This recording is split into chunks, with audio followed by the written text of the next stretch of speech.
Welcome back to Pawpaw Sammy and Alley Bug's YouTube channel. Today you're going to learn my tricks on almost maintenance-free gardening and flower beds. Family time is precious. Hopefully these tips will get you in and out of your garden quicker and you'll have more time to share with the family, as I'm sharing with my great-grandson behind me on the ball field, double dipping, ball games, and videoing. Things about easy maintenance gardening.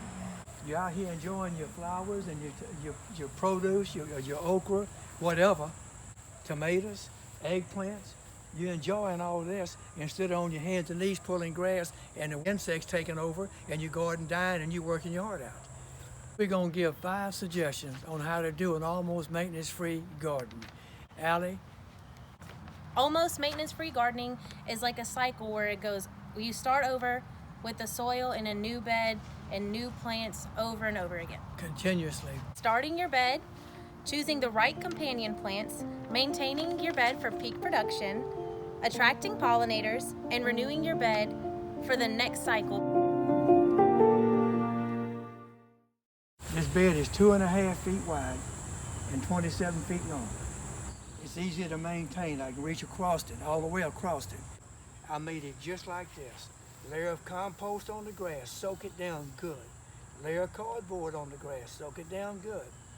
Layer of compost with paper and a little vermicompost, worm poop. Soak it down good.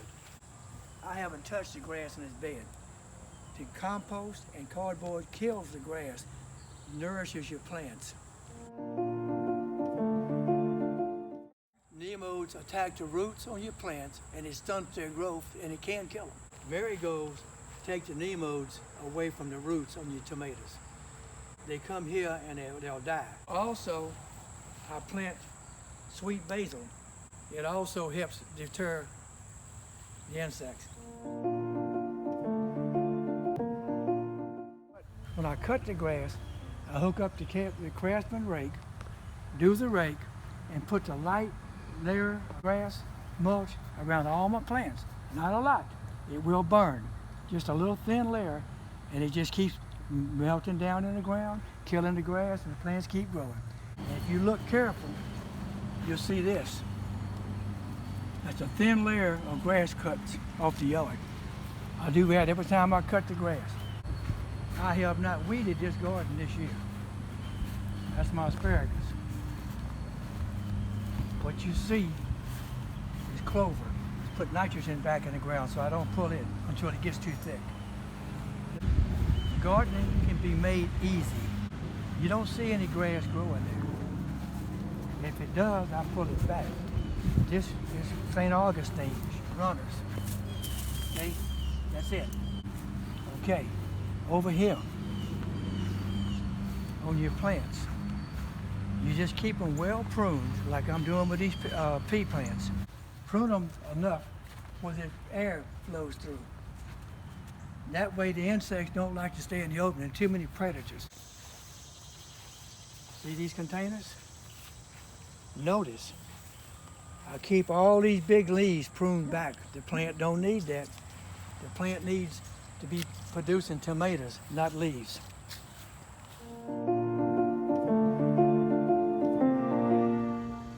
One of the things I wanted to show you, it's hard to see on this particular spot, but this little jewel right here is what helps bring in the native bees. It's a little house for them. Now here's another box I did. And if you'll look careful, it's working. See the little plugged holes? See the ones that's hatched out? I just drilled holes in an old 4x4 block, stick it up there, and they take it over. These blocks have produced family after family for the last 4 or 5 years. The only time you're gonna see grass in my garden is where I have buried out and I just let it set. This was the beets. The grass is taking it, but it won't be there long. I'll pull these last few beets up, lay down another layer of cardboard, another layer of mulch, and that grass is dead. This was planted the exact same day that was planted 20th of April, April the 4th, I'm sorry. Okay, over 4 years, this is a 4-year bed. That's a 1-year bed. 4 years of cardboard, compost. You don't see any grass at all. Look at the plants.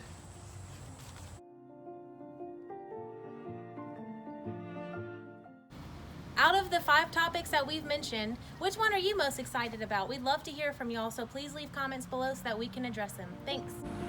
People will start a garden and they're all excited and work, family problems, whatever comes up.